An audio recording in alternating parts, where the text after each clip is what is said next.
अस्सलामुअलैकुम। क्या आप जानते हैं कि अल्लाह किन लोगों की तौबा कभी कबूल नहीं करता? और हमारे मुआशरे में बढ़ते हुए तलाक मीन्स डाइवोर्स के मसाइल का कुरान ने क्या बेहतरीन इलाज बताया है। सूरह अन-निसा की रुकू 3 में अल्लाह ताला ने इन दोनों सवालों का वाज़े जवाब दिया है।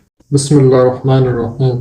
अल्लाह वाज़े फरमाता है कि वो सिर्फ उन लोगों की तौबा कबूल करता है जो नादानी मीन्स इमोशंस में गुनाह कर बैठते हैं, मगर फिर जल्द ही अल्लाह की तरफ पलट आते हैं। लेकिन अल्लाह किनकी तौबा ठुकरा देता है? वो लोग जो सारी जिंदगी धड़ल्ले से गुनाह करते हैं और जब मौत उनके बिल्कुल सामने आ जाती है मीन्स मौत का फरिश्ता दिख जाता है, तब कहते हैं अब मैंने तौबा की।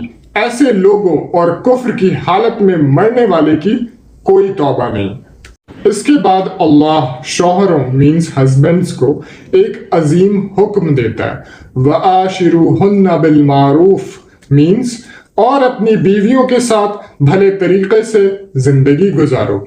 अगर शादी में मसाइल आने लगे या बीवी की कोई बात नापसंद हो तो अल्लाह ने तलाक लेने के बजाय एक बहुत प्यारी नसीहत की।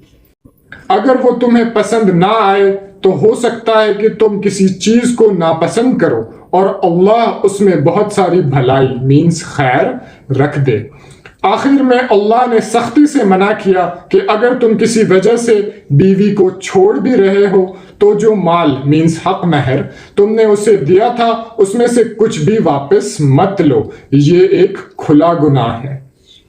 लेसन, अपनी गलतियों की तौबा जिंदगी में ही कर लें और अपनी शादी को बचाने के लिए सब्र और कॉम्प्रोमाइज से काम लें। जल्दबाजी में रिश्ते न तोड़ें।